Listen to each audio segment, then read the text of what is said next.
मुझे ऐसा लगा कि तुम नंदिनी से बात कर रहे थे। अच्छा, वो पागल लड़की मुझे कॉल करके खुद के शूज पॉलिश करने को कह रही थी, जैसे कि मैं अब भी उसका पति हूं। वो तुमसे अपने शूज पॉलिश करवाती थी? सिर्फ शूज ही नहीं, बल्कि मैंने उसके कपड़े तक धोए हैं, कहकर शिवाय हंसने लगा। लेकिन अवंतिका के चेहरे से यह साफ दिखाई दे रहा था कि उसे यह बात पसंद नहीं आई थी। मुझे नंदिनी की यह बात कभी पसंद नहीं आई। अच्छा हुआ तुमने उसे छोड़ दिया। हाँ, इस बात का काफी देर बाद मुझे एहसास हुआ कि उसे लोगों से ज्यादा पैसों से लगाव था। इतने में अवंतिका को कुछ याद आया और वो बोली, ओ, मैं तो भूल ही गई, आज मेरा इंटरव्यू है। इंडस ग्रुप वाला? हाँ, कहकर जल्दी जल्दी पोहा खाने लगी। फिर शिवाय ने अपना फोन निकाला और कुछ देखने लगा। क्या हुआ? अवंतिका ने पूछा। कुछ नहीं, सोच रहा हूं मेरे कुछ दोस्त हैं इंडस ग्रुप में, तो शायद तुम्हारी कुछ मदद कर सके, जॉब मिलने में आसानी होगी, कहकर शिवाय ने कॉल मिलाया। कॉल काट दो, अवंतिका ने गंभीरता से कहा। शिवाय भी अवंतिका की यह बात सुन के शॉक्ड हो गया। फिर उसने कॉल काट कर फोन टेबल पर रख दिया। यह जॉब मेरे लिए बहुत इंपॉर्टेंट है, यह बात तुम भी जानते हो, लेकिन मैं ये जॉब अपने दम पर लेना चाहती हूं, ना कि किसी की मदद लेकर। I am sorry. यह कहकर अवंतिका ने अपने दिल का बोझ हल्का कर दिया। शिवाय ये बात सुन के थोड़ा मायूस जरूर हुआ, लेकिन उसे अवंतिका की यह बात बहुत पसंद आई। मुस्कुराते हुए शिवाय ने कहा, आई लव दिस एटीट्यूड। मुझे ऐसे लोग बहुत पसंद है जो खुद के दम पर सब कुछ हासिल करना चाहते हो। अवंतिका, जो कि पहले घबरा रही थी, अब वो भी चहक उठी। मुझे लगा था कि तुम मेरी बात का बुरा मान जाओगे, बट थैंक यू, तुमने मेरे लिए बहुत कुछ किया है। बस एक लास्ट काम, प्लीज। क्या? मुझे इंडस ग्रुप छोड़ दो, प्लीज। अब अवंतिका की किसी बात को भला शिवाय कैसे मना कर पाता। उसने कहा, ठीक है, मैं रेडी हो जाता हूं, फिर हम निकलते हैं। और इतना कहकर नाश्ता खत्म करने के बाद दोनों अपने अपने रूम में रेडी होने चले गए। शिवाय ने रेडी होकर कैब बुक की और दोनों इंडस ग्रुप के लिए रवाना हो गए। इंडस ग्रुप के ऑफिस में नंदिनी पूरे कॉन्फिडेंस के साथ दाखिल हुई।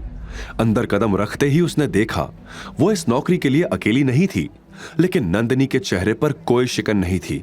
उसे पूरा यकीन था कि यह नौकरी उसी की होगी, और यह यकीन किसी काबिलियत से ज्यादा उसकी एक गलतफहमी पर टिका था कि इंडस ग्रुप का जनरल मैनेजर दिनेश सिंह उस पर लट्टू था।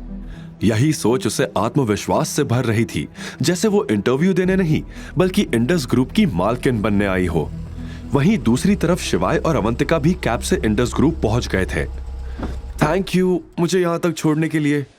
अवंतिका अपना पर्स और एक फोल्डर लेकर बाहर निकलने लगी।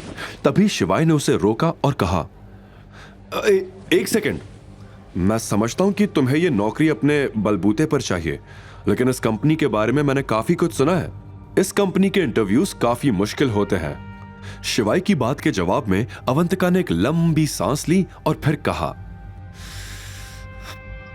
मैं समझती हूं तुम्हारी चिंता को, लेकिन हमेशा से मैंने यही चाहा था कि मेरी चीजें मैं अपने हिसाब से करूं, अपने दम पर करूं। प्लीज मुझसे मेरा यह हक मत छीनो। हाथ जोड़ते हुए अवंतिका ने कहा। अवंतिका का यह हौसला देखकर शिवाय को भी कॉन्फिडेंस आ गया। ऑल द बेस्ट, मुझे पूरा भरोसा है कि अब तुम्हें यह नौकरी मिल ही जाएगी, मुस्कुराते हुए शिवाय ने कहा। फिर अवंतिका भी वहां से मुस्कुराते हुए निकल गई। अवंतिका की क्वालिफिकेशन सोचते हुए शिवाय के मन में एक अजीब सा डर था, कहीं उसे यह नौकरी ना मिली तो। प्रोडक्ट मैनेजर की पोजीशन के लिए जिन योग्यताओं की जरूरत थी वो पूरी तरह से अवंतिका के पास नहीं थी। लेकिन सबसे बड़ा झटका उसे तब लगा जब अवंतिका ने उसकी मदद लेने से साफ इनकार कर दिया, जो कि उसकी नजरों में बहुत अच्छी बात थी। वो अपने दम पर आगे बढ़ना चाहती थी और शिवाय इसे लेकर बहुत खुश भी था।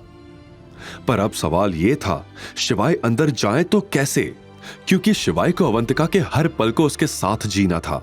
लेकिन क्या बिना अवंतिका को शक हुए वो ऐसा कर पाएगा? तभी उसे एक आइडिया आया। तुरंत शिवाय ने अपना फोन निकाला और दिनेश को कॉल करके बोला, दिनेश जी, प्रोडक्ट मैनेजर का इंटरव्यू किस फ्लोर पर चल रहा है?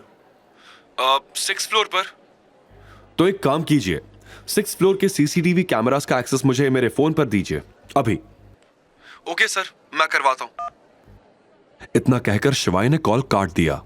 शिवाय हर कीमत पर अवंतिका के साथ रहना चाहता था, उसका ध्यान रखना चाहता था और कुछ ही देर में शिवाय के फोन पर एक्सेस आ गया। क्या अवंतिका को नौकरी मिलेगी? क्या शिवाय अवंतिका की कुछ मदद कर पाएगा? आगे की कहानी जानने के लिए देखिए अगला एपिसोड सिर्फ पॉकेट एफएम के यूट्यूब चैनल पर। और शिवाय एक विनाशक के सारे एपिसोड्स को सुनने के लिए डिस्क्रिप्शन में दी लिंक से डाउनलोड करें पॉकेट एफएम ऐप।